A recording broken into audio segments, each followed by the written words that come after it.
study graphic design when I moved into a shared halls on my first day with 5 guys, and out of those 5 guys there was 2 Roberts, so someone had to change, and in the first week I shaved my head, and they thought I looked like a teddy bear, so they renamed me Ted.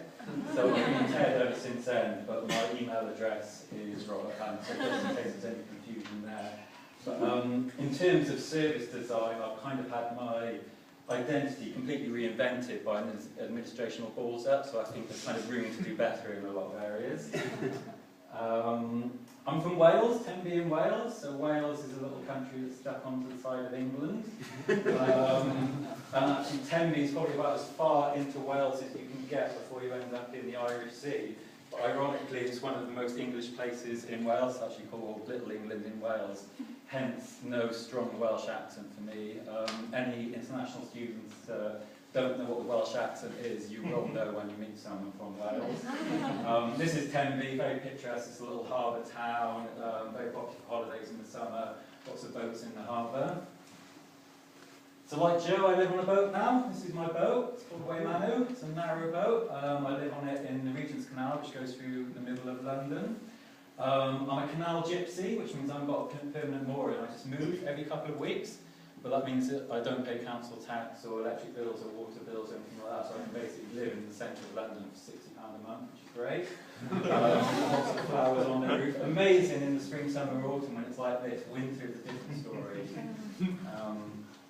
Come and visit before then. So I live on a boat. I live completely off-grid. This is my grid, 2 pieces of rope tie me to the side of the canal path. Other than that, I'm completely self-contained. So this is something I'm really interested in, is how you can take that kind of same self-contained service infrastructure off of a boat and reapply it to housing in the real world. So I think at the minute, that kind of what's going on with off-grid living or just sustainable living, all those conversations are owned by architects and industrial designs at the minute. They're just making it far too complicated and expensive, where it's really cheap. If you come around, you can see my £100 solar panel on my roof, which I panel myself off. I like running. I'm a member of Run Them Crew, which is a running crew, not a running club, so we're a bit of a cult. This is our cult leader here, Charlie Dark, and every Tuesday night he runs about 100 people through the centre of London. All together, and we just go through the city and scare the hell out of bankers coming out of work. And then we'll run somewhere like Greenwich or somewhere else, or get together, take a photo. But people in the running crew, they're all from all different cultural backgrounds and ages, and he takes a lot of people, teenagers that have never run before in their lives out of the community or deprived communities, and actually puts them into this environment and just gives themselves a purpose. It's a night-funded thing, so it sounds like there's a couple of runners amongst us, so if anyone wants to come along and join the cult, come and see me. I also do these things called Good for Nothing, so they're kind of like a hack day over a weekend.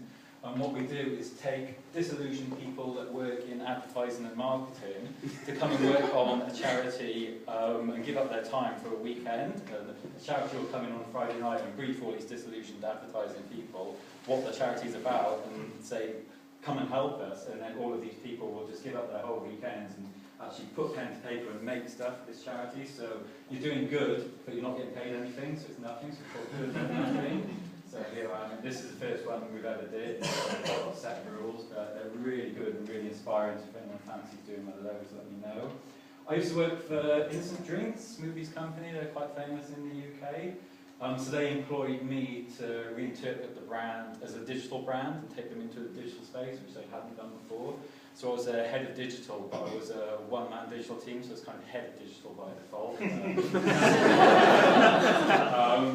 But Innocent were really famous, actually. They started about 15 years ago, and what they did was take a service industry mentality and apply it to the food and drink sector.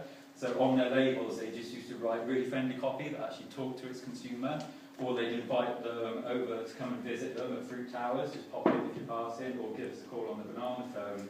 And if you called that number, like a real human being that actually worked for Innocent would pick it up and talk to you like a human being. And that kind of stuff was unheard of in food and drinks. It's kind of like it was all call centres and stuff back then, so everyone was asking what the hell we were doing, but that's kind of become standard now. In terms of kind of like doing design with purpose and businesses with purpose, which I think is a big thing,